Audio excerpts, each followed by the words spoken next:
Okay, start with a small prayer. Om Jnana Timirandisya Gyananjana Shalakaya Chakshurun Militam Yena Tasmai Shri Guruve Namaha Shri Chaitanya Manobishtam Stapitam Yena Bhutale Swayam Rupa Kada Mayam Tadadi Swapadantikam Vandeham Shri Guru Shri Yuda Padakamalam Shri Gurun Vaishnavamscha Shri Rupam Sagrajatam Sagana Raghunatanvitam Tam Sajivam Sadvaitam Savadutam Parijana Sahitam Krishna Chaitanya Devam Shri Radha Krishna Padam Sagana Lalita Shri Vishakhanvitamscha He Krishna Karuna Sindhu Dino Bandhu Jagatpate Gopesha Gopika Kanta Radha Kanta Namostate तप्त कंचन गौरंगी राधे वृंदावनेश्वरी वृषभानुसुते देवी प्रणमामि हरे प्रिये पंचकल्पतरुभ्यश्च कृपा सिन्धुभ्येव च पतितानां पावनेभ्यो वैष्णवेभ्यो नमो नमः नमो विष्णुपादाय कृष्णपृष्ठाय भूतले श्रीमते भक्तिवेदान्त स्वामी इति नामिने नमस्ते सरस्वती देवी गौरवाणी प्रचारिणे निर्विशेष शून्यवादी पाश्चात्यदेशतारिणे जय श्री कृष्ण चैतन्य प्रभु नित्यानंद श्री अद्वैता गदाधर शिवसादि गौर भक्त वृंद हरे Krishna Krishna Krishna Hare Hare Hare Ram Ram Ram Hare Hare. I'm trying to share my screen.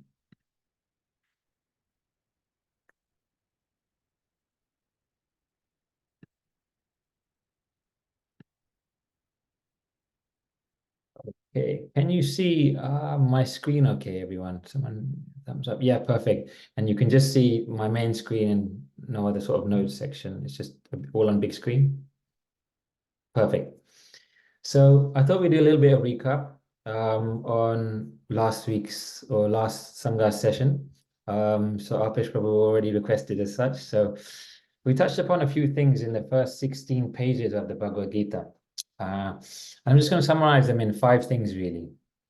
You see here that there's 5 topics of the Gita, and whenever we want to explain Gita to someone else, or whenever we want to understand Gita ourselves, if we can understand these 5 topics, or even remember these 5 topics, this ultimately covers the whole chronological order of how Gita is explained, and the 5 main areas that the Gita, Krishna is explaining to us in the Bhagavad Gita.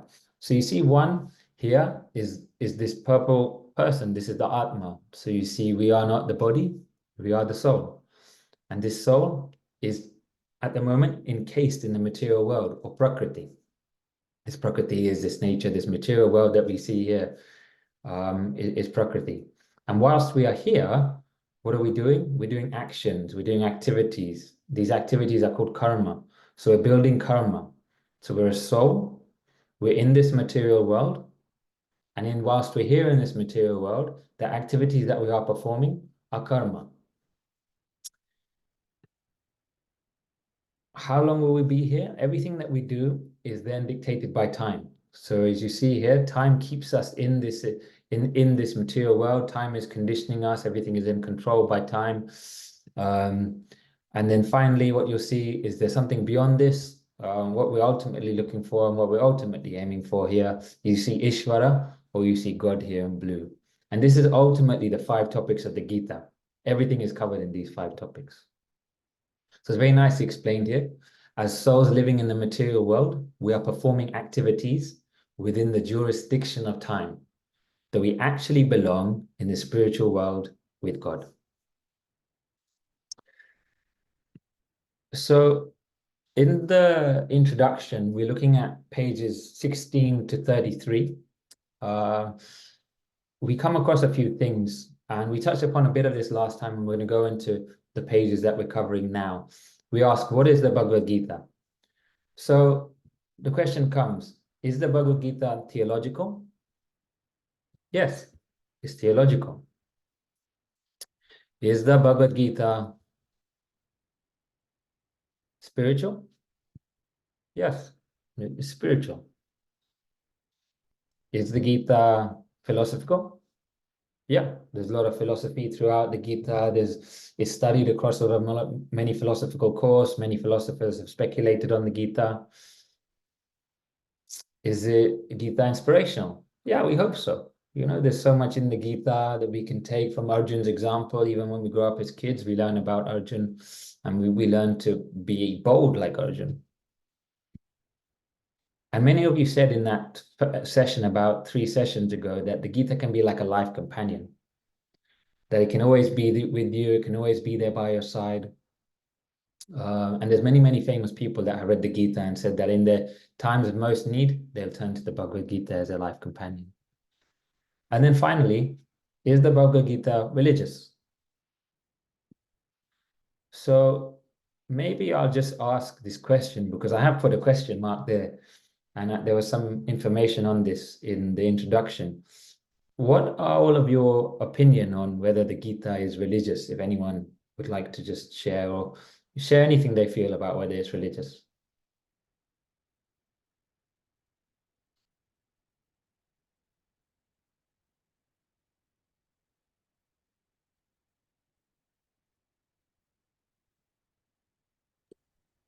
I mean, we can answer it both ways, in my opinion. So, if you incorporate the values of Bhagavad Gita into your own religion, then it becomes religious. Uh, but if you don't want to, connect religion with the values of Gita, but still you believe in Gita and you want to live a life based on the spiritual values that's mentioned, some might call it's not religious too. I think that's really nice, Prabhu. Thank you so much. And that's exactly it, that there are two sides of whether it's religious or not. So what we start to see in the introduction is we get this explanation of Sanatan Dharma, or eternal religion. So what it says in there, it says, we see,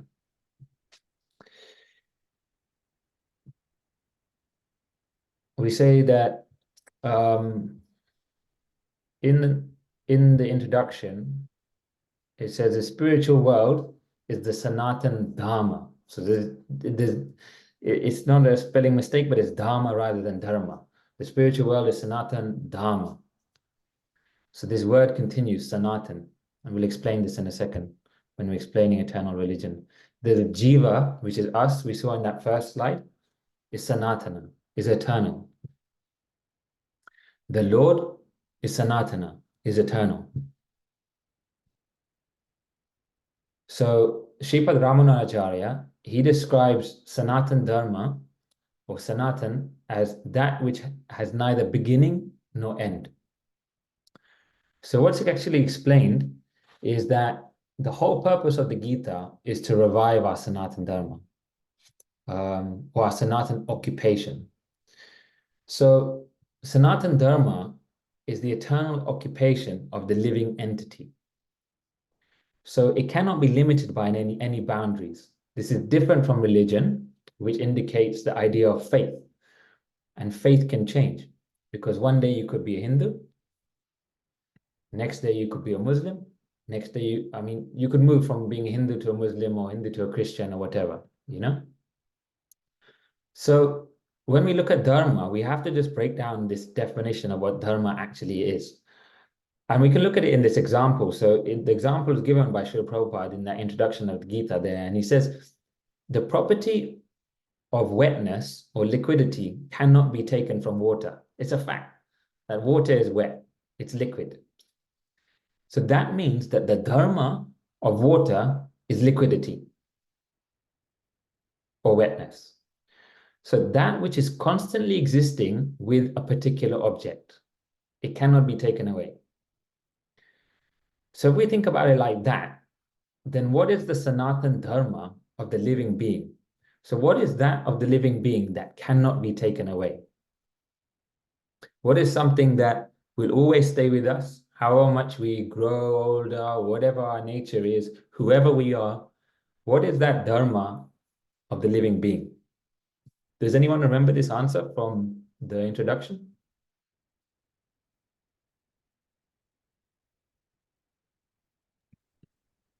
I think it is to serve others in one way or the other. Jai Prabhu, absolutely. That's perfect. Yeah, this is Mm. service. Thank you very much for sharing. So, when Sanatan Goswami asked Sri Chaitanya Mahaprabhu about the swarup of every living being, the Lord replied that the swarup or constitutional position of the living being is the rendering of service to the Supreme Personality of Godhead. So you're absolutely right.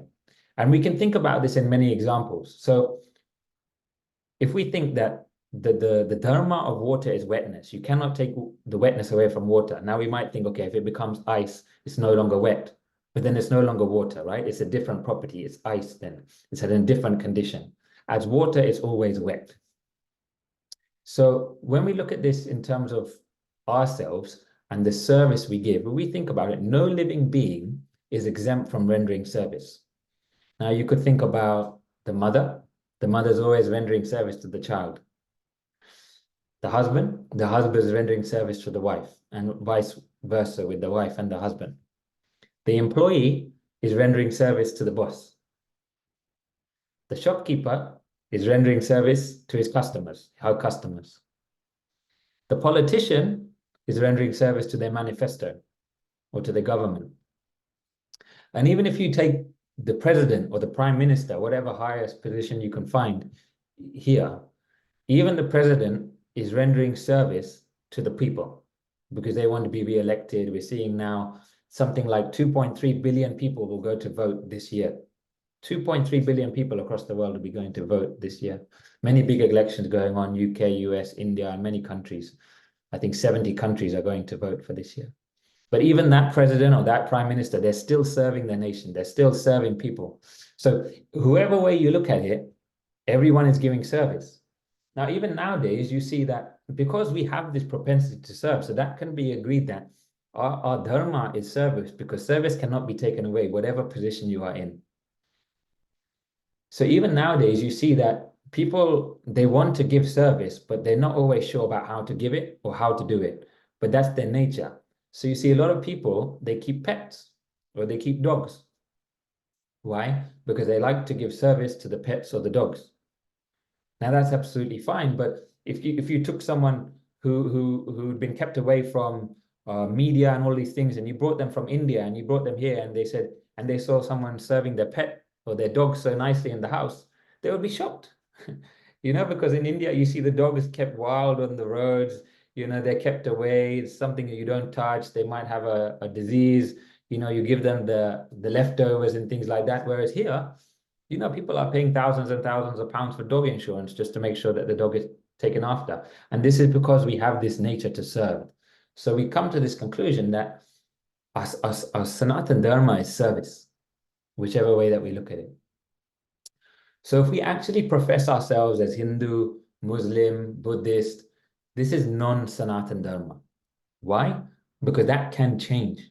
That isn't our Sanatan Dharma. It's not our eternal position. It's not our eternal religion. That's what we've chosen right now. It's what we've either been born into or we've taken this path. But any one of those things can be changed through many, many reasons. We can go through that. So what we see then is who do we then, or who should we then render service to? So in the introduction, we read that we should render service to Lord Krishna because the Supreme Lord is a supreme enjoyer and we are his servitors. We are created for his enjoyment. If we participate in that eternal enjoyment, then we become happy. But if we cannot become happy otherwise, all other routes lead to frustration.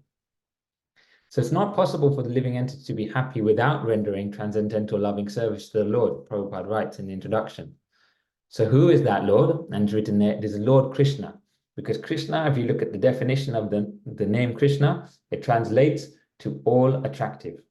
So it's non-sectarian, and it means Krishna, all attractive. So that is the Lord that we render service to. Is that okay? All okay so far? Has anyone got any questions or anything they'd like to add on that part of it?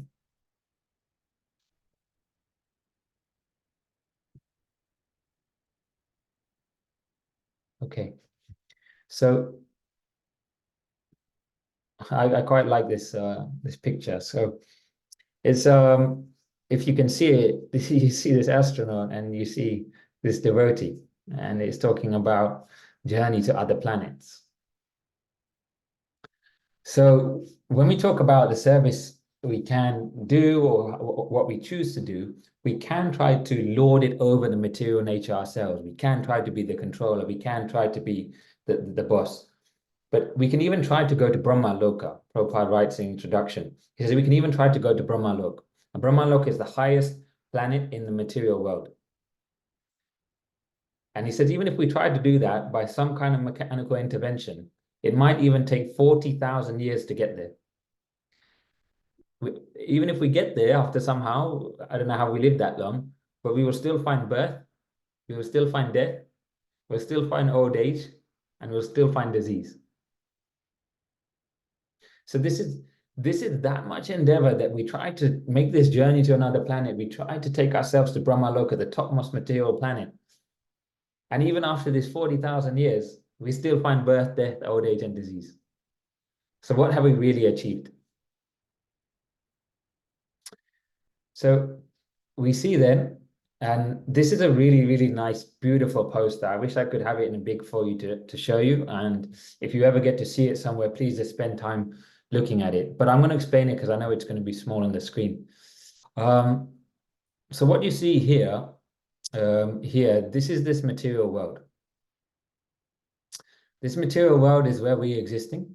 And somewhere where my mouse is, can you see my mouse on screen? So you know where I'm pointing? Yeah, okay, great. So somewhere where my mouse is where we are in this earthly planet. It's like the middle of the planets here. Below that, you have the lower planets. Above that, you have these higher planets or heavenly planets. And as you go up these heavenly planets, this topmost planet here, you see this personality, this is Brahmaloka. So this Brahmalok sits on the top of this material world. So all we're looking at here is this material world. Now, it's written in the introduction as well that this material world is so small compared to everything else. It's almost impossible to quantify it. But if we do try and quantify it, it's written that it's something like less than a quarter of the overall space of the spiritual world. So this is the size of the material world that we're looking at. So we have Brahmalok here. Then what we have above this Brahmalok, we have this Karana ocean, we have Garbhadaksha Vishnu, he lies here, and all these universes emanate from him. You see, so he has all these universes emanating. So within the material world, we think we're only one universe, but actually this whole circle is one universe. And all of these other circles that you see here, they're all other universes. So actually, there's millions and billions of universes. This is all explained in the Srimad Bhagavatam, Canto 5, and it explains in very nice detail about all of these different planets, these different universes, and how we're such a small fraction of everything. It's zoomed in here, but this is just one universe out of billions. Then we have this Brahma Jyoti. So you might have kept hearing this term in the introduction, Brahma Jyoti. Brahma Jyoti is the spiritual effulgence of Lord Krishna. So that exists here, and it's the impersonal nature. So some people feel that when they leave this body, they want to merge into the light. They want to emerge into the effulgence, and they feel like that's where they want to go. And so this Brahma Jyoti here is where that area is. Above that, we have the spiritual world. So in the spiritual world here, sitting right here is Kailash. So Lord Shiva's residence, you see Kailash, which then grants entry into this spiritual world. And in the spiritual world, you can see so many beautiful things. This is Vaikuntha Loka. So we talked about Vaikuntha last time. It means the place of no anxiety. No anxiety exists all here. And we have all these beautiful, beautiful planets that exist here. And depending on your nature and your desire, we can attain these kinds of different planets here. Although you can see all the Narayan expansions. And here, what we see here is the Madhurya Dham. Madhurya means like sweetest, the sweetest Dham. Because see, when we don't have a perception of what heaven looks like or hell looks like or what actually the spiritual world looks like, what is really attractive is we're all after sweet. You know, whether it's something we're eating, whether it's someone's nature, we're all attracted to sweet things, even sweet kids. You know, sweet kids are very, very attractive. People want to spend time with them and talk with them. So Madhurya Dham is the sweetest dham, and within that, here you can see Golok Vrindavan. So Prabhupada keeps referring to Golok Vrindavan in the introduction. You may have seen it. This is what Prabhupada is referring to. So I wanted to just take some time to explain that. So hopefully you have a picture of what Golok Vrindavan is actually like and where it is. So it's here, and you can see Shri Radha Krishna there carrying out their beautiful pastimes. And it's actually written that we can access Golok Vrindavan. So we can spend 40,000 years to build some kind of, or we can spend many years to build some kind of spacecraft, and then try and somehow live 40,000 years to get that spacecraft to take us to Brahma Loka. You know, the routes all described there. We can try it, but we'll only end up here. And then when our time is finished there, we actually come back down. We actually come back down here. We cannot go up from here. This is how it's structured. So if you go to a higher planet, you cannot go higher. You have to come back down to start again. It's like snakes and ladders. So you have to then think, do I want to go to Brahma Loka and think, okay, I'm going to go and spend, I don't know the lifetime there, but let's say it's the equivalent of 100,000 years. Enjoy my 100,000 years. And when it's finished, I have to come back down in a human form and do it all again. This is all written in the Shastra, and this is what we're referring to here as the Brahma Jyoti and Golok Vrindavan. So I think there's a lot of information there, and for me, it's really exciting and really beautiful. Just being able to speak about Golok Vrindavan very unqualified. So is there anything that anyone would like to just ask or add or comment on any of that? I have a question. Yeah, Dilip, please. Yeah, so I understand that we need to do vendor service, and the idea is ultimately we want to go to the spiritual world and with Krishna. So all these other realms, all these other why would you want to even go there? Why do they even exist? Is it that you haven't met the minimum requirement to go all the way, and then you would end up there, or do people actually target to go to those places, like or why do these realms exist? Is it for what I've said, that you've not met the minimum requirement, or and then you keep on going up and down like snakes and ladders until finally you do complete your journey and you go back to Godhead? Yeah, very nice question. Thank you. So it's written in the 5th canto of Srimad Bhagavatam that it gives a description of every single one of these higher planets, and it gives a description of actually the types of people that can go there. And what happens is, if we take one of the higher planets, if we go up one level of higher planets, it will say there's unlimited resources, there's lovely flowing rivers and beautiful green trees, and people will live like 1,000 years.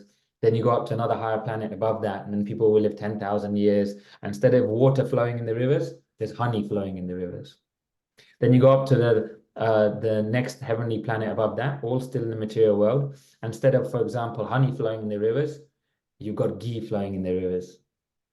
Then things like that. Then you've got milk flowing in the rivers, and you've got nectar flowing in the rivers as you keep going up and up. And as these things happen, everything else becomes so much more beautiful as well. You've got beautiful locations, beautiful foodstuffs that you can eat, beautiful other people that you can associate with, the activities that you can do, the lifespan that you have, the lack of sort of aging that you really have, because you have so much time there compared to this Burva Loka where we are, this middle kind of earthly planet. So some people have this desire. They feel that, yeah, you know what, I want to enjoy these things. I want to be able to enjoy on these nice foodstuffs. I want to enjoy in these rivers. I want to enjoy this association. I want to be free to be able to do these things. I want to be the king. And they have this kind of nature. So Krishna is so kind that he creates all these places for us, because these are our desires. So they were all created out of our desires for that reason. So if we have such desires, and it's actually explained later on in the Gita, the types of qualities needed to go to different places. But if we are pious and we perform good activities, and we do sort of charity, and we do religious activities, or we read certain the Vedas and things like that, then we can go to some of these heavenly planets.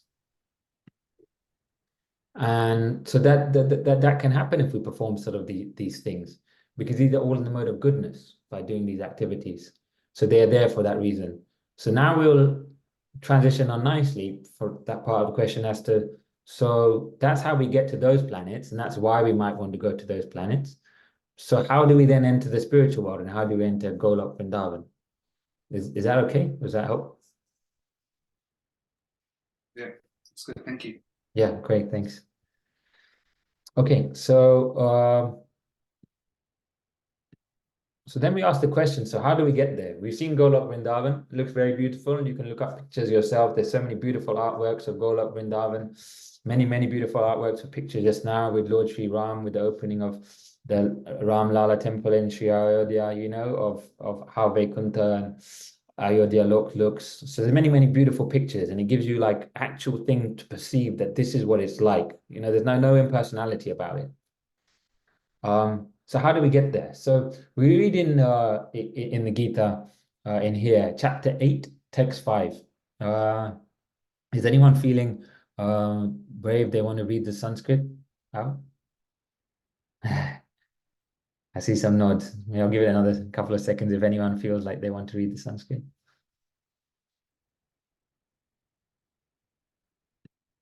Okay, so it says here, Antakale cha mammeva smaran muktva kalevaram ya prayati samadbhavam yati nastriyata samsaya. And whoever at the end of his life quits his body, remembering me alone, at once attains my nature. Of this there is no doubt. So when we are reading text, Prabhupada would give lecture upon lecture upon lecture upon lecture on just one verse. We have how many verses in the Gita?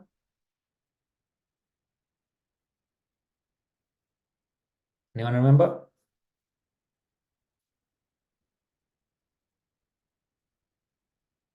Any guess? Around 700. Haribol, Prabhu, thank you very much. 700 verses in Bhagavad Gita. Thank you. So 700 verses, and Prabhupada could give lecture for days and days and days on one verse. And the reason why is you can almost start to break down.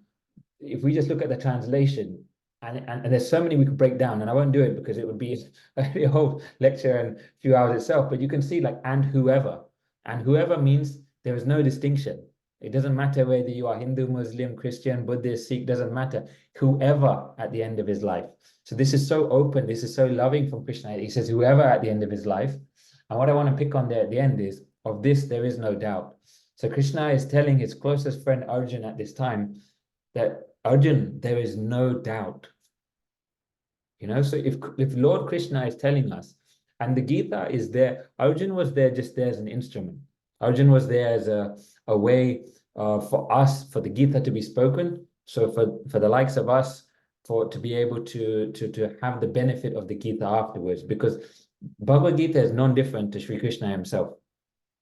Non-different. It's Krishna speaking. Every time you pick up the Gita and you read something from it, this is Sri Krishna speaking himself. This is how powerful the Bhagavad Gita is. So we see this in here, that he says, of this there is no doubt. So we must believe Krishna. You know, why do we have any reason to doubt Krishna? You know, he is telling us that whoever at the end of his life quits his body, remembering me alone, at once attains my nature. Now, I think personally that this is very powerful, because when I first read this, you know, previously, and I thought, okay, so all I have to do at the end of my life is remember Krishna. If we remember Krishna, we go back home. We go back to Krishna. We can go to Golok Vrindavan.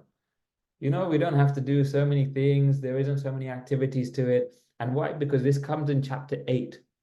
So what you see in the Gita is chapter 1 to 6 is about Karma Yoga.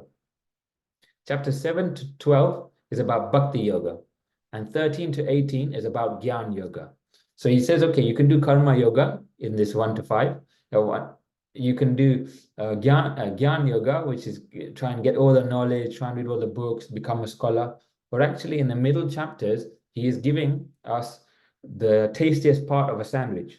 You know, you've got the burger bun and the burger bun, or the bread and the bread, and in the middle you've got the filling. This is the bhakti yoga in the middle. So in the middle, he's explaining in these middle chapters how we can go back home. So in many senses, we can just read the middle chapters of the Gita. But to understand that, the others help. So he says, of this there is no doubt. We just have to remember Krishna at our last moment. And then I think that's a very simple thing to remember. So then we think about, okay, what is this form of Krishna, and how can I remember him at the last moment? So we see here, the Supreme Being is written in the introduction is Sat Chit Ananda Vigraha. So Sat means that the Supreme Lord is eternal. We are perishable. This body is maximum 100 years. Apparently, I just saw now about 3 weeks ago, the Office of National Statistics, they did another research. They do this, I think, every 10 years. And the life expectancy of human beings has actually come down by about 2 years since the last time they did it. And the biggest worry that everyone has now is that there's going to be another big world war, and this is bringing down everyone's life expectancy, and we're having all these viruses and pandemics, etc., going around. So actually our life expectancy is going down. We're already starting to see that. So we are very much perishable. The Supreme Being is full of chit, or full of knowledge, whereas we are full of ignorance. Yeah, or I am anyway. And Ananda is there. The Lord is full of Ananda, full of bliss. Yeah, this form of the Lord is full of bliss. Ours is full of misery. We go through these four defects I talked about earlier: birth, death, old age, and disease. It's always full of misery. So we need to attain a spiritual body which is fit for association. So we're talking about how we can go there and how we can remember the Lord from the previous slide, how we can go there. We need to attain a spiritual body that is fit for association. So sometimes, if we think about it, we as employees, anyone who is an employee has a long desire to meet the CEO of the company, or the managing director of the company, or the top person of the company, right? Sometimes we just think, oh, it'd be nice to meet the boss and nice to meet the CEO. Or for someone else, it might be they'll be a sports fan and they want to meet their hero. They want to meet Sachin Tendulkar, they want to meet Virat Kohli, or whoever they want to meet, Sometimes people in this country now, they want to meet the king. So they think, oh, I want to queue up and I want to meet the king and I want to see the king and all these kind of things. And in India right now, obviously he's done so many good things. People think they want to meet Narendra Modi. They want to see Modi. They want to just have a chat with him. So I just want to ask this as an open discussion. So if you were going to meet one of these people, whether it's your hero, your CEO, your boss, sports fan, whatever, the prime minister, the king, whoever it is that you relate to, what is it that you might do in preparation for that meeting?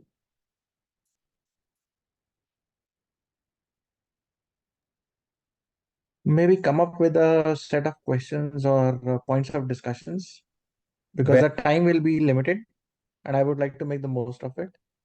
very nice, Prabhu. Thank you so much. So you'll basically spend some time, you'll do some research, you'll find some questions, you might understand things that are important to them, or things that they're interested in, and you'll want to be up to date with knowledge on the areas that they are also experts in, right? So you'll do some research, right? So what we're saying then is, okay, what else would we do? That's very nice. What else would we do? Maybe because it's a long cherished meeting, right? Like, okay, we wanted to meet and finally we are getting that meeting. So we will presume and take some gifts or some, something for to make that meeting memorable for them also. Wonderful, Prabhu. It's like you can read my notes on screen. I don't know if they're showing or something, but thank you. So the second thing you might do is you might take some gifts. You might present yourself in the most pleasing way, because you might then take some gift, but you might dress nicely. You might get a haircut. You will shave. Whatever it is, you look fresh, clean, all these sorts of things, right? And maybe there's one more thing that you will do when you're actually meeting this person.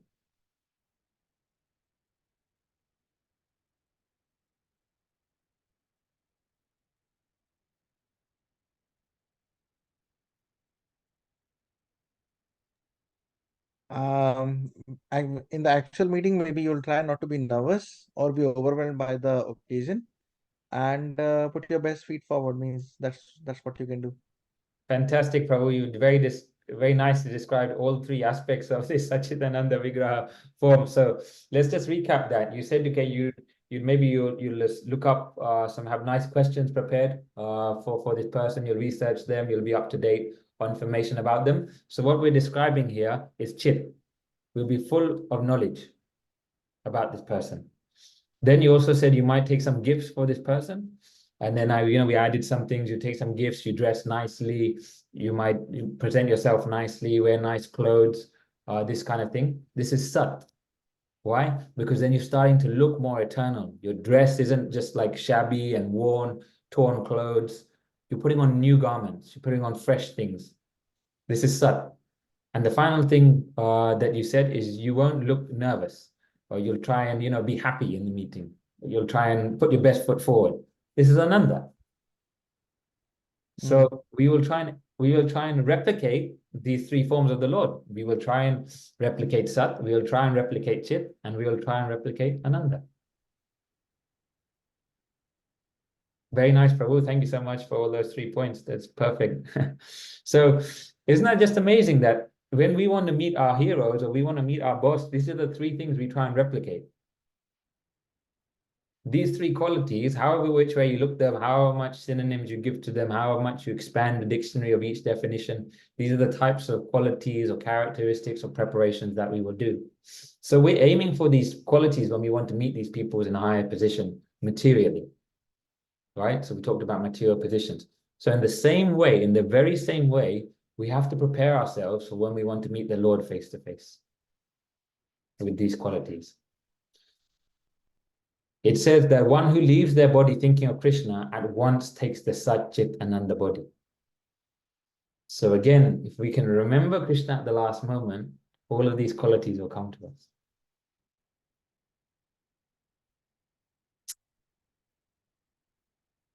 And we now think about how we prepare ourselves for that final moment.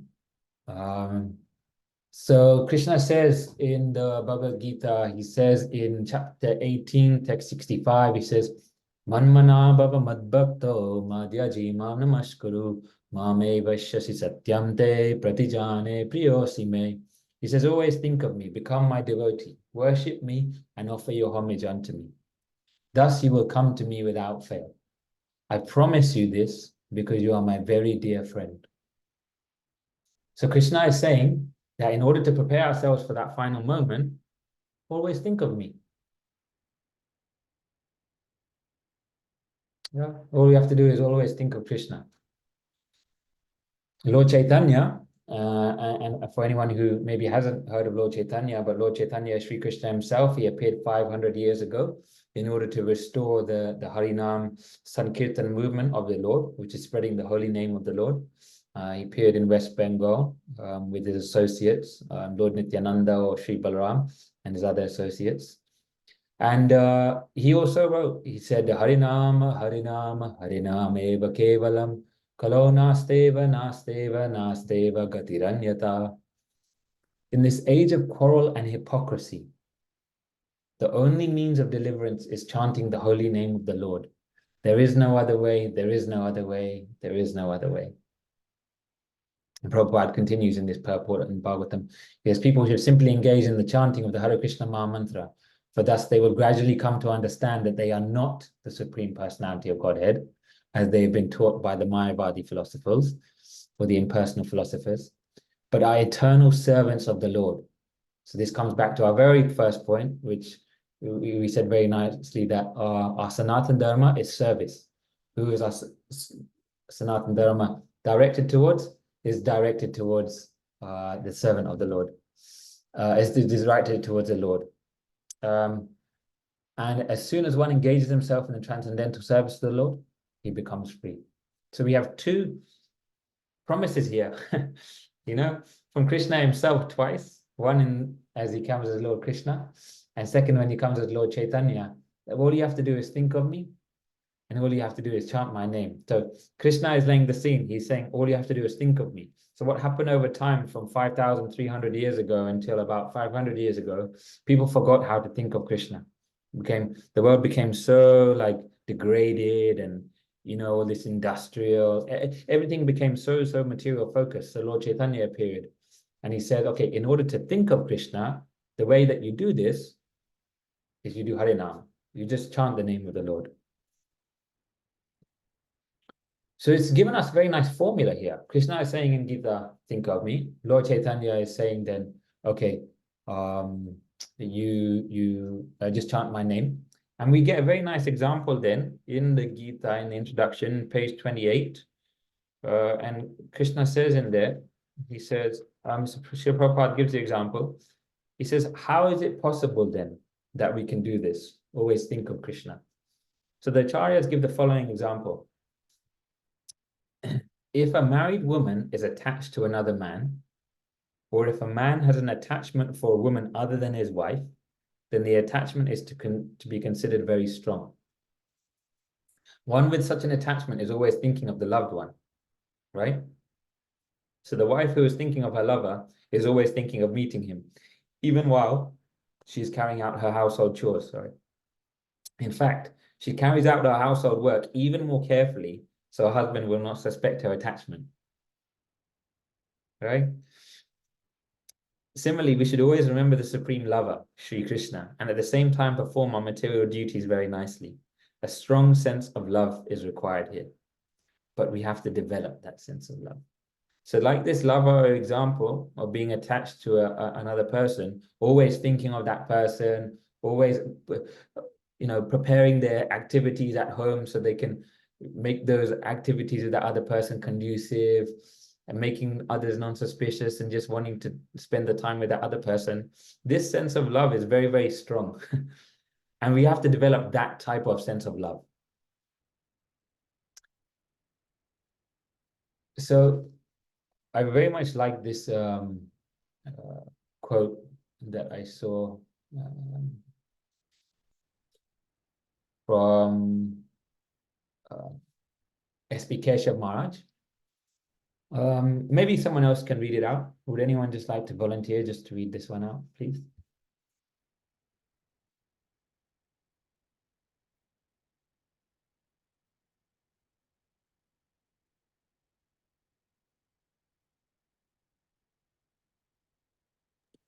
I can read it out.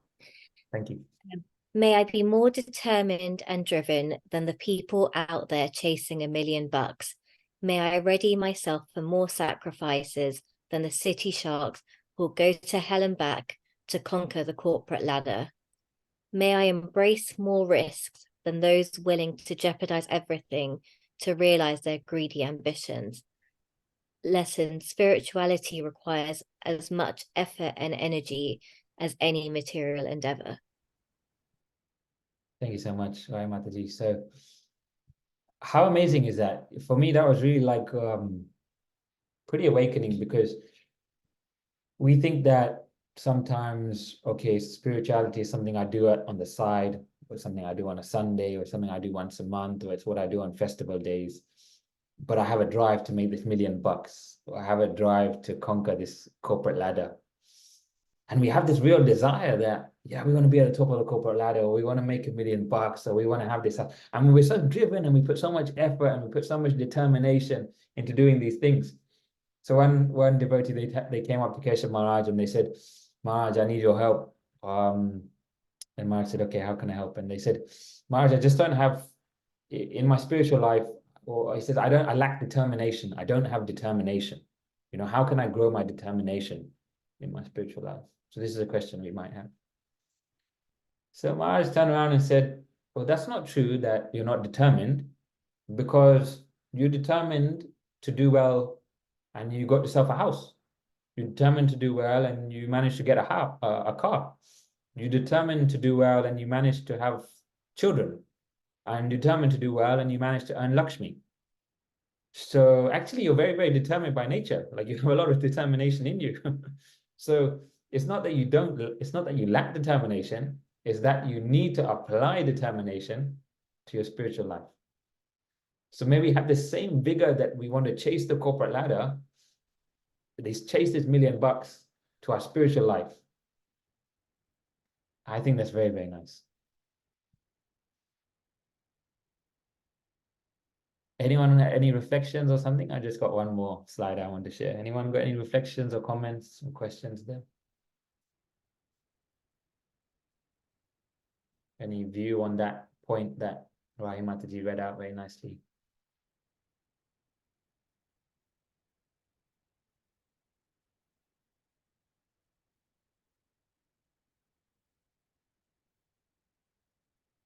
Is this applicable to us? Do we feel that this is perhaps quite true? You know,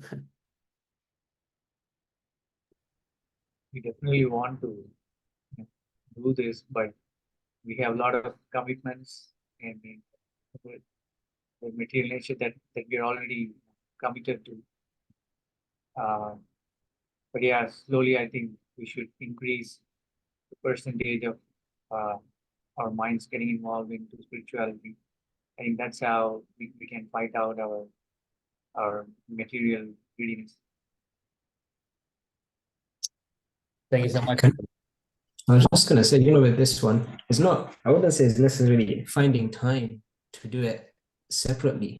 What you can do is you can bring it into your, like when you're going work or when you're at your, at your desk, you can already be incorporating spirituality. You can already be saying the mantra, or when you're eating your lunch at work, in the office or wherever, you could be offering that food to God and that kind of thing. So I think more than trying to find the extra 30 minutes or half an hour or hour or whatever in your day, it's probably trying to build that into the day you already have as much as possible.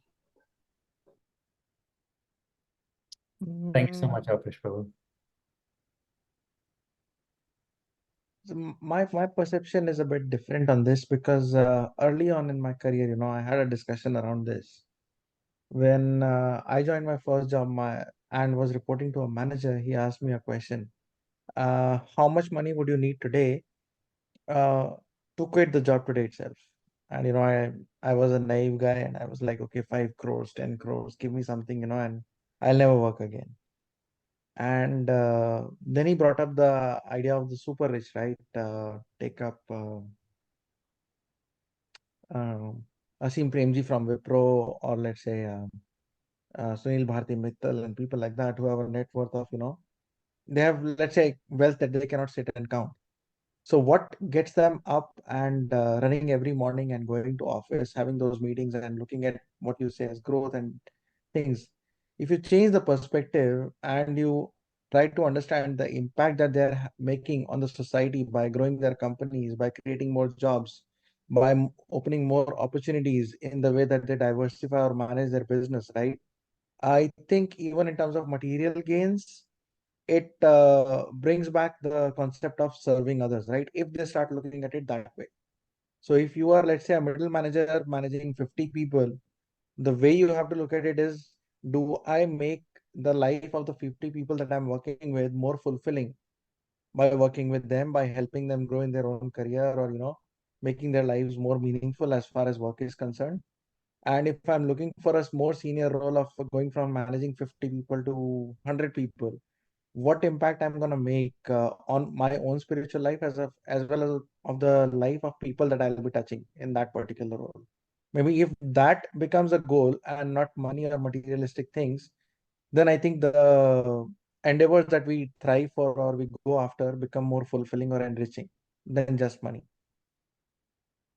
Thank you so much for sharing there, Prabhu. I think there's some very nice things that both of you just shared there, Sujan Prabhu, Alpesh Prabhu, and we can either sometimes decide that we want our work to be our service, or we can decide that we want to be able to do our work so that we can do service afterwards. And so this is something that when people are young, they have this question that, is my work going to be my service, or do I just have to do my work so that I can do service?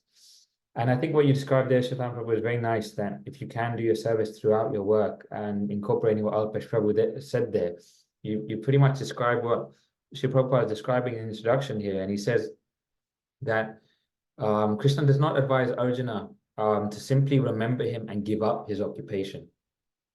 No, the Lord never suggests anything impractical. So that point about, well, we don't have to create that extra half an hour, you can incorporate it into your work. I think this is spot on, correct? That in this material world, in order to maintain the body, one has to work.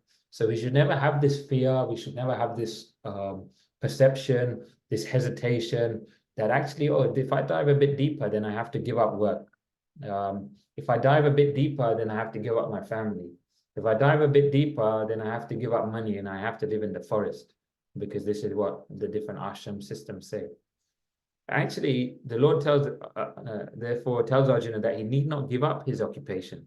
But whilst he is engaged in his occupation, he should remember Krishna. Mam Anushmara. So all he's saying here is exactly as Alpash Prabhu very nicely said there, and Shan Prabhu, you added in that different layer of context, that whilst we are doing our work, whilst we are doing our duties, whilst we are looking after our family, whilst we are cooking, whilst we are cleaning, whilst we are driving, whilst we are working, whilst whatever we are doing, we can do all of them in service. So we don't have to create that extra time, because if we come back to that previous slide here, what we're saying is manmana bhavamad bhakto, it's like Krishna is saying, always think of me. He's never saying give up all of your activities and just go to the forest. Actually, Arjuna says this in the Gita, so we'll come to this later on. And Arjuna actually says, you know what, why should I fight my grandfather? Why should I fight my uncles? Why should I fight my cousins? What am I to gain? He says, if I win, then I'll have no one to share it with, because all of my loved ones there, they'll be slain. So what am I have got to gain from this war? So he says, why don't I put down all my Gandiva bow, all of my weapons, and I'll go now to the forest, renounce, and I'll sit there as yogi. So then I think it's in chapter 6 of the Gita, then Krishna says to Arjuna, okay, if you want to do that, you can do that. But in order to do that, you have to sit there. You must sit in this asana position. You must sit with your spine erect. You must focus on the tip of your nose. You must have your eyes half open and not fall asleep. You must focus on the inward and outward breath of your air, and you must do this for the rest of your life, non-stop. So Arjuna says, this is not possible. This is not something that we can do. And if we take this forward, this is exactly the same for us. It's not possible for us to just go and live in the forest, live on clothes made of tree bark, eat only berries, eat only things that we can find on the floor. These things aren't possible. Actually, we are all grahastas here, or in the grahasta ashram, the household ashram. And in the household ashram, there are a few things the Srimad Bhagavatam teaches us that we must have. We must have a safe household. We must have wealth. We must have family around us. We must have these kind of things to support us in the structure so that we can do this service. So it's very, very important that we do earn. It's very, very important that we work. And then it comes later on, we learn in the Gita as we touch upon it, that us in this ashram here, our duty is then to share with others. Our duty is then to share what we earn to the brahmanas, who aren't earning, and things like that. So really, really nice points. Thank you so much for bringing that conversation to life there. I think that you both shared very nice things, and there's a very beautiful culmination of everything there. So finally, I'll just touch upon one more thing. So we talked about how do we prepare ourselves for that final moment. We talked about the amount of endeavor, the amount of energy that we need, the type of focus that we need to chase this spirituality, that $1 million focus. If we can take that away from today, we need to have that $1 million focus that S.B. Keshav Maharaj says here, and apply that same to spirituality.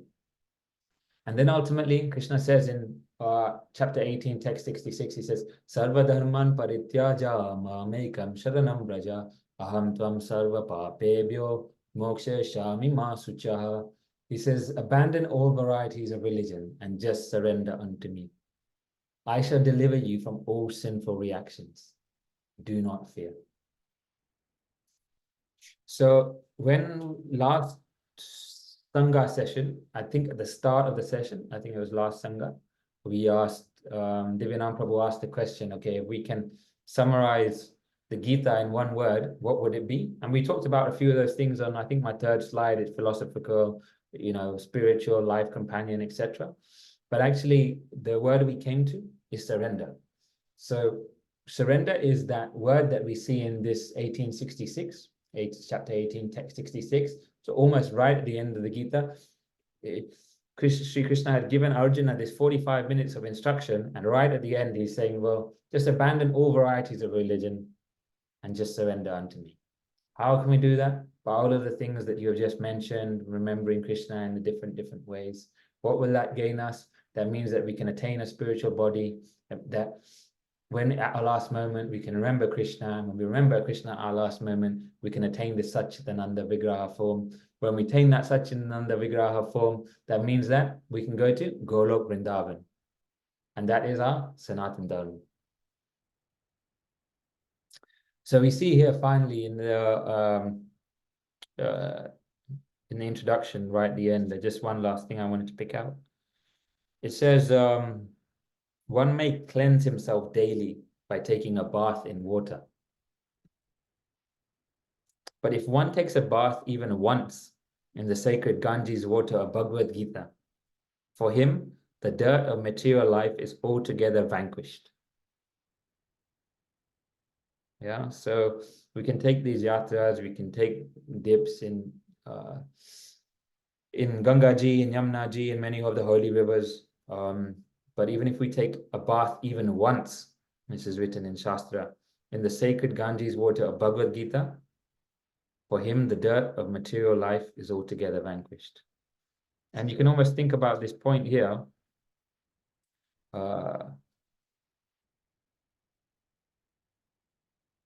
Bhagavad Gita comes from, so if we think about the Ganges, it emanates from the feet or the toe of Lord Vishnu. But the Bhagavad Gita emanates from the mouth of the Lord. So what to speak of the power, the essence, the purity, that the Bhagavad Gita is even more important than the water of the Ganges. This is how they finished the introduction on the last page. So I think that we'll finish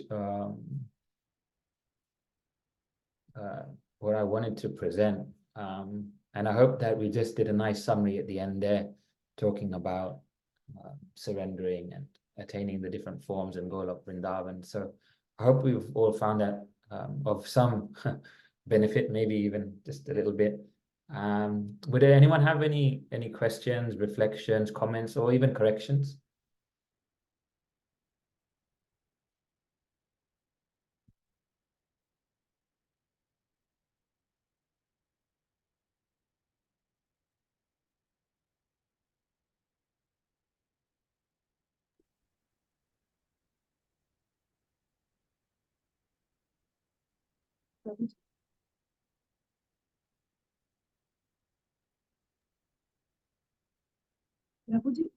Hare Krishna. Aditi Mataji, Hare Krishna.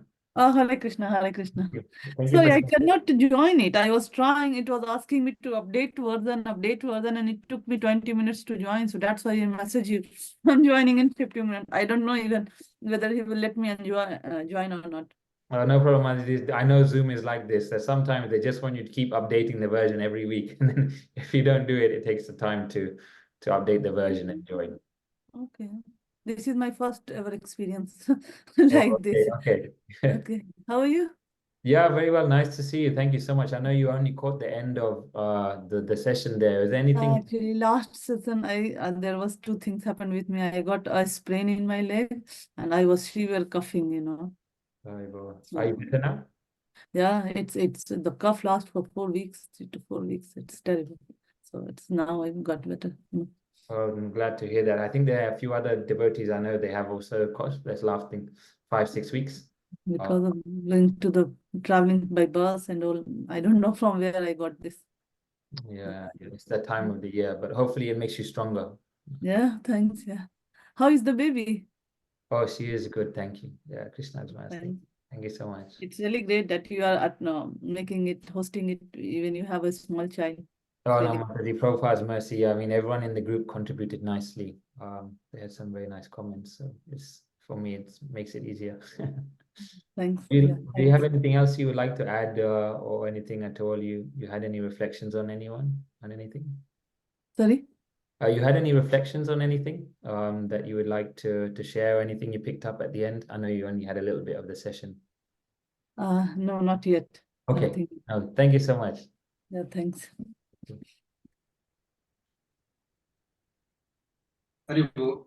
So on the part you said that at the time of death, if you remember me, you will come straight to me, and that sort of and obviously that is at the time of death apparently is very difficult, as in because you're going through excruciating pain, and I think the whole point of if you're always chanting my name all the time, remembering me, then at the time of death it would be easier to remember him. So I think it's like quite reflective. And someone told me a story about George Harrison. As you know, he was a Krishna devotee, and he was on a flight between, I think, New York and Los Angeles to a show. And at that time, there was quite a lot of turbulence, lots of really bad weather, and everybody started to panic. And George just sat there chanting, Hare Krishna, Krishna Krishna, Hare Hare, Hare Rama, Hare Rama, Rama. Everybody said, why? Because this is the time. Because, if I remember him now, then, when we die, I'll go straight back to Godhead. So it was really, when that sort of, when someone told me that story, it was, such a, enlightening, moment that, if you can remember at the time of like panic, and like George was, I think that was, quite commendable. And I just wanted to share that, with everybody. And, so, yeah. That's a really nice story. Yeah, thank you. I think it just brings it to life that there's described again in the Bhagavatam how painful the very last moments of the life are. And I won't describe it here because it's pretty scary.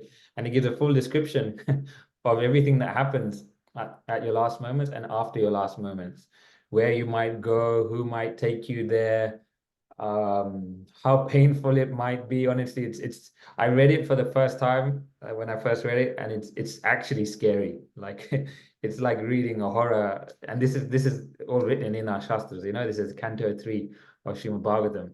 So it explains very detailed about what happens to these souls that have engaged in illicit activities and maybe haven't taken spiritual life so seriously. So you're absolutely right. Just by remembering the Lord's name at the last moment, there's a very nice Leela in the Srimad Bhagavatam, Canto 6 of Ajamil. And I'll just tell the story, and then maybe if anyone's got anything else, they can add. Otherwise, we can finish there. But Ajamil, he was born into a Brahmin family, and in his first sort of 20 years or so, he was very devout. He engaged in all sorts of chanting processes, ritualistic processes, worship processes. He engaged so nicely in the worship of the Lord of his first 20 years or so. Then what happened? He got attracted after the age of 20. He was out, and somehow he got attracted to a prostitute. And he spent the rest of his next 60 years or so in her company, and he begat many children.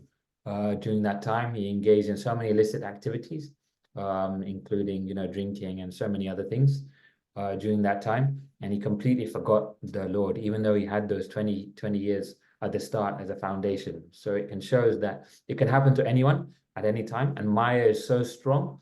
If you want to see just the story of how strong it can be, this even happened to Lord Brahma. This even happened to Lord Shiva.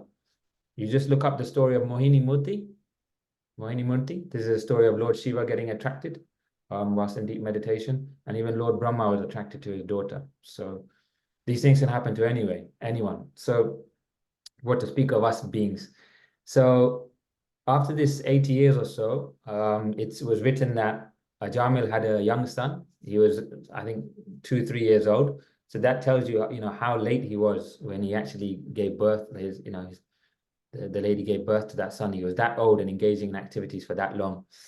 And he was about to then go through some great pain, and he realized it was his final moments because he could see the Yamadutas coming.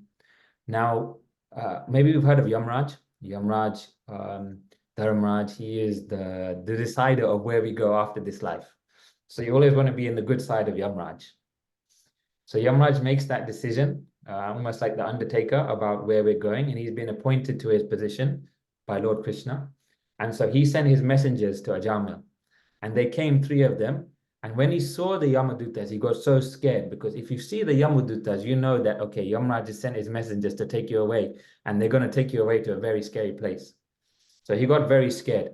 But at the same time as the Yamadutas coming from one side, the most amazing thing happened, which actually hasn't happened before. The Yamadutas came from this side. Then from this side, the Vishnudutas came. So Vishnudutas were sent by Lord Vishnu to say, actually, let me go and protect this devotee, because what happened at his very last moment, he named his 2-year-old son Narayan. So at his very last moment, his son was playing over there, and he called out for him. And he said, Narayan, Narayan. And he called out for his young son, Narayan. And Narayan is none other than Lord Krishna. So he's calling out the name of the Lord. So by having that pure, holy name of the Lord on his tongue, by chanting that name, and the name is no different to the Lord himself, Lord Vishnu says, I have to send my messengers because this is my devotee. So the Vishnu Dutas come as well. Now you've got the Yamadutas here and the Vishnu Dutas, and they're fighting. And the Yamadutas are saying, well, he is ours. He's engaged in a life of sin. He's been drinking. He's in illicit relationships. He's got kids at the age of 80, all these kind of things. And the Vishnu Dutas say, no, we have been sent by Vishnu because he has chanted the name of the Lord. Anyone who chants the name of the Lord is purified. So we are going to take him away to the spiritual world. So the Yamadutas, anyway, the battle goes on, and the Vishnu Dutas, in expert language and argument, they answer every single question of the Yamadutas so expertly that the Yamadutas back down. And then they get confused. So they leave Ajamil and they go back to Yamraj. And they say to Yamraj, Yamraj, we thought you were the Supreme Lord. We serve you. You are our master. We thought you were the Supreme Lord. But these Vishnu Dutas came and they overpowered us. They had such expert argument, such expert reasoning. They were so effulgent in their nature, in their forearm form, such beautiful yellow blue hue that they had, with helmeted head, on helmets on their head. It was so beautiful. So Yamraj says, yes, but I am not the Supreme Lord. So the Yamadutas were confused. They said, well, how can this be that there's one power you're providing this direction, and there's someone else who can supersede that, who can give more instruction than you? They were so confused. And Yamraj said, I serve Lord Krishna. Lord Krishna is the Supreme Lord. And in this instance, if the Vishnu Dutas have come and Ajamil has chanted the name of the Lord Narayan, the Vishnu Dutas can take him. So just by chanting this name once, at the end of his life, he was saved from the Vishnu Dutas. The Yamadutas, the Vishnu Dutas speak to Ajamil, and they say, okay, Ajamil gets this realization then after that whole kind of fight, and he says, okay, I know now that I need to engage my life in remembering the Lord. They give him some time. He takes a yatra and he goes to Haridwar. He sits on the bank of the Ganges at Haridwar and he meditates on the Lord. He purifies himself. He rekindles his mind from when he was a young Brahmana. And after that time of some meditation, the Vishnu Dutas come and they take him away on the carrier and they take him back to Vaikuntha, to the spiritual world. So this just shows the power of chanting the holy name of the Lord in this pastime, that even such a sinner, even someone who's engaged 60 years of their life in illicit activities, at the last moment, like we talked about in this verse, they just remembered the name of the Lord.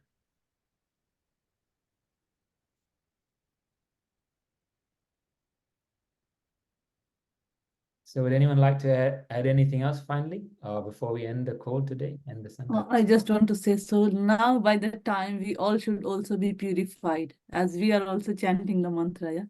Yeah, Mataji, yeah, we definitely hope so. We just hope that, like Dilip said, the last moment can be so painful. We just got to keep chanting, because we don't know whether that next moment is next minute or 50 years away. So we just got to prepare for that. Yeah. This is the best thing we can do. It's just Hare Nama, Hare Nama, Hare Nama Eva Kevalam. Thanks. The name. Thank you so much.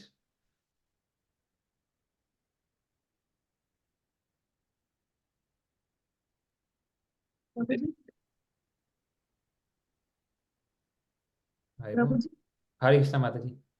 Yeah, Hare Krishna. Just one question. This Sarva Dharman normally come. The explanation that you have given is abandon all varieties of religion and just surrender unto me. What does exactly mean? Varieties of religion.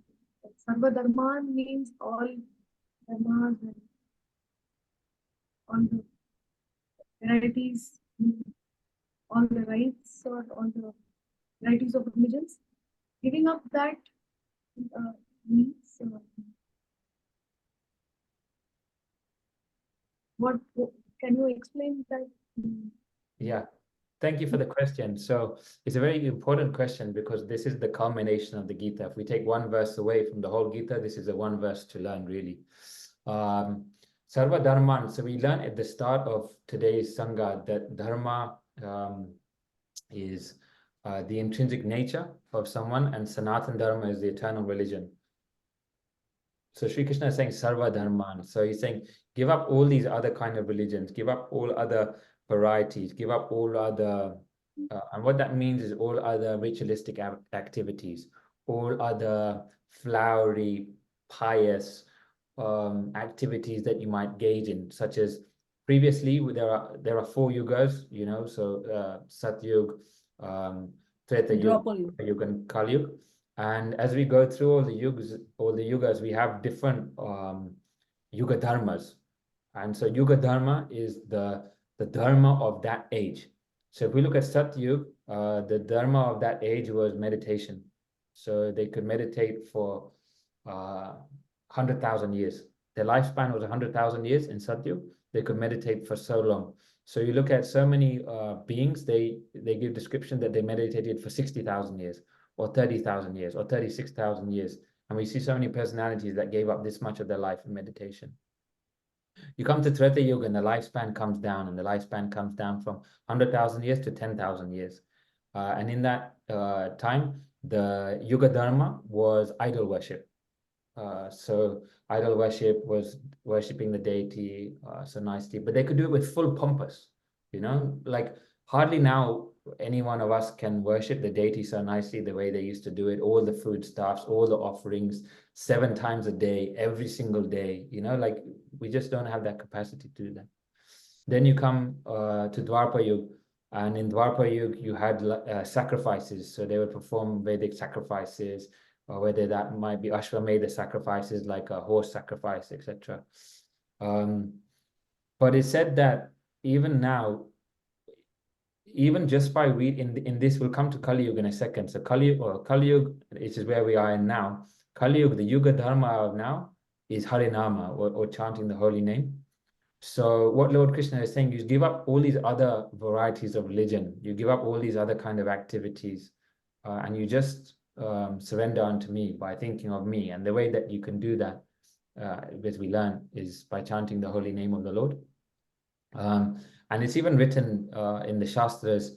I was in one lecture a couple of weeks ago, and it was about the whole Ashwamedha sacrifice process, so the horse sacrifice process.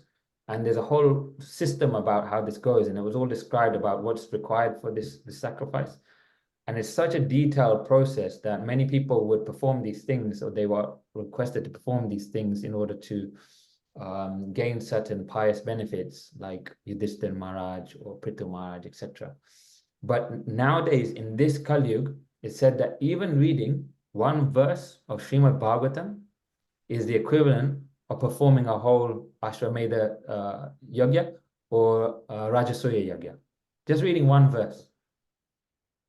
So we are given this mercy now, because as our lifespans come down from 100,000 to 10,000 to 1,000 to 100, we can't do all of these things. We don't have the knowledge. We don't have those priests. We don't have that mantras. We don't have that real Brahmanical nature or time or capacity. So Krishna says to us, okay, you don't worry about all of these things. You don't have to try and do all of these things perfectly, because actually, if you ever do a havan, or if you ever do some kind of these things, at the end, we always do, I forget the word, but punya, like there's a forgiveness prayer we ask at the end. Every time we do one of these. Chama Yachana. Say again, Mataji? Chama Yachana. Chama Yachana. Shama Yajna. Okay, thank you. Yeah. So at the end, we always ask for like Shama, you know, because we definitely made mistakes. We are doing these things because we're not qualified to do them. But by chanting the holy name, actually anyone can chant the holy name, as we saw in another one. Whoever chants the holy name, as we saw in the verse. So this is what Krishna is saying in banning all varieties. Is that okay? Thank you. Thank you so much.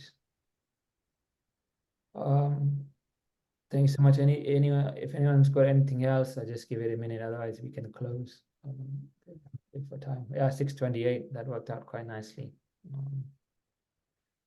Alpesh Prabhu, Rai Mataji, Santosh Prabhu, anything else you want to add at all? No, okay. Alpesh Prabhu. Okay, devotees, thank you so much for being here. Thanks for tolerating me on this call.